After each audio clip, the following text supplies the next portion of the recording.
मुंबईच्या राजकारणात सध्या एका नव्या संघर्षाची ठिणगी पडली आहे. आणि हा संघर्ष आहे मुंबईकरांच्या हक्काच्या पैशांचा, म्हणजेच विकास निधीचा. 15 जानेवारी 2026 ला मुंबई महानगरपालिकेच्या निवडणुका झाल्या. 16 जानेवारीला निकाल लागले आणि भाजप शिवसेना महायुतीची सत्ता पालिकेवर आली. पण सत्ता येताच पहिल्याच अर्थसंकल्पीय वाटपातून मोठा गदारोळ निर्माण झालाय. बृहन्मुंबई महानगरपालिकेच्या तब्बल 80,952 कोटी रुपयांच्या अवाढव्य अर्थसंकल्पातून स्थायी समितीने वॉर्डस्तरीय विकासासाठी 800 कोटी रुपयांचा विशेष निधी बाजूला काढलाय. मात्र या निधीच्या वाटपात सत्ताधारी आणि विरोधक यांच्यात जमीन आसमानचा फरक दिसून येतोय. भाजपच्या नगरसेवकांनी यातील सिंहाचा वाटा लाटल्याचा आरोप होतोय. एकूण 58.5 कोटी रुपयांचं जे तात्काळ वाटप 15 नगरसेवकांना करण्यात आलंय, त्यामध्ये भाजपच्या फक्त 4 नगरसेवकांना तब्बल 34.75 कोटी रुपये मिळालेत. तर दुसरीकडे शिवसेना, उद्धव ठाकरे गट आणि काँग्रेसच्या नगरसेवकांच्या पदरात केवळ 25-25 लाख रुपये पडलेत. हे चित्र केवळ आकड्यांचं नसून ते मुंबईच्या 227 प्रभागांच्या विकासाच्या विषमतेचं दर्शन घडवतं.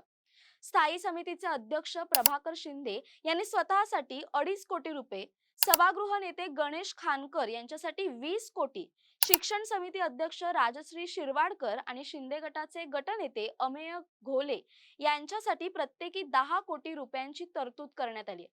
तर दुसरीकडे माजी महापौर किशोरी पेडणेकर किंवा काँग्रेसचे अशरफ आझमी यांसारख्या विरोधी नेत्यांना केवळ 2 कोटींवर समाधान मानावं लागले.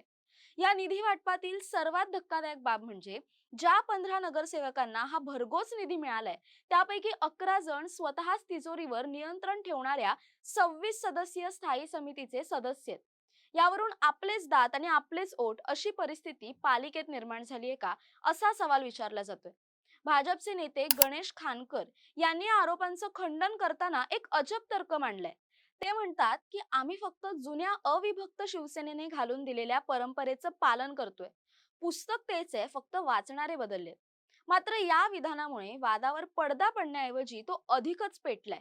शिवसेना ठाकरे गटाचे खासदार संजय राऊत यांनी संताप व्यक्त करताना विचारले की हा पैसा तुमच्या पिताश्रींच्या खिशातील आहे का? संजय राऊत नेमकं काय म्हणाले ते पाहूया. तुमच्या बापाच्या खिशातले पैसे आहेत का? देवेंद्र फडणवीस ह्यांना जर राजकारणामध्ये मोठी झेप घ्यायची असेल, देवेंद्र फडणवीस ह्यांना जर राजकारणामध्ये राष्ट्रीय स्तरावर मोठी झेप घ्यायची असेल तर त्यांनी ही संकुचित वृत्ती सोडली पाहिजे. तसंच काँग्रेसचे नेते आणि आमदार विजय वडेट्टीवार आणि तसंच अंबादास दानवे यांनीही यावर कडाडून टीका केली आहे. काय सत्ता आहे, समतोल विकास यालाच म्हणतात ना, समान विकास. म्हणजे एखादा नगरसेवकाला पैसे देऊन स्वतःच्या अशी कधी महाराष्ट्रात झालेलं नाही. यापूर्वी सुद्धा मी अनेक उदाहरण सांगितलंय की ठीक आहे, निवडणूक राजकारणापुरती, आपलं राजकारण निवडणुकीपुरतीच असलं पाहिजे. निवडणूक संपल्यानंतर हे सगळं विसरून सर्वांना विकासाच्या दृष्टीने मदत करण्याचं धोरण सरकारने आतापर्यंतच्या केलं आहे. पण अलीकडे मात्र ही नवीन पद्धत महाराष्ट्रात रुजलेली आहे की विरोधी आहेत तर त्यांना पैसे द्यायचे नाही, त्यांच्या मतदारसंघाचा विकास करायचा नाही. हे काही योग्य आहे हे जनता ठरवेल. पण मला वाटतं यामध्ये ही अशी काही दुजाभावाची जी काही भूमिका सरकारची आहे, याच संदर्भात यांना काही फार काही गुण मिळतील असं म्हणून घ्यायची काही गरज नाही. हे पहा, नगरसेवकामध्ये सापडण्याची वागणूक महापालिकेच्या प्रशासनाला किंवा तिथल्या महापौरला करता येणार नाही. सगळ्या वॉर्डांना आता आम्ही अनेक महापालिका बघतो, अनेक महापालिका आम्ही चालवलेल्या आहेत. त्याच्यामुळं प्रत्येक वॉर्डाला समान निधी वाटप केलाच पाहिजे. जर तशा पद्धतीनं काही झालंच तर मला वाटतं जनतेचा दरबार आहे आणि न्यायालय आहेत, त्याच्यामुळे याच्याविरुद्ध आवाज तो उठवा.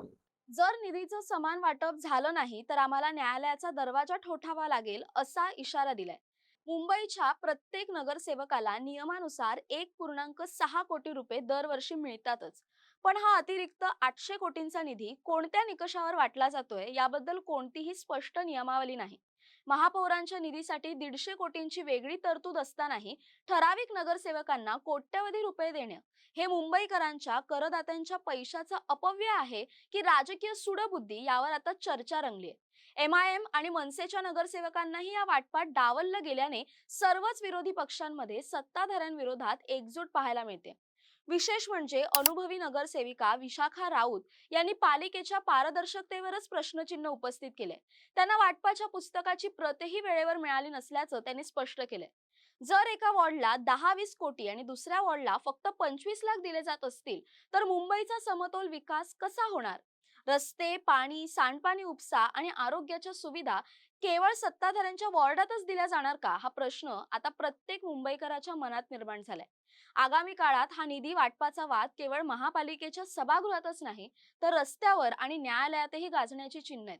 लोकशाहीमध्ये सत्तेचा वापर लोककल्याणासाठी व्हायला हवा की केवळ आपल्या पक्षाच्या नगरसेवकांना खुश करण्यासाठी, याचा फैसला आता मुंबईची जनताच करेल। दरम्यान या सर्वाबद्दल तुमचं काय मत आहे कमेंट करून नक्की कळवा। तसेच अशा नवनवीन व्हिडिओसाठी टाइम महाराष्ट्राला सबस्क्राईब करा।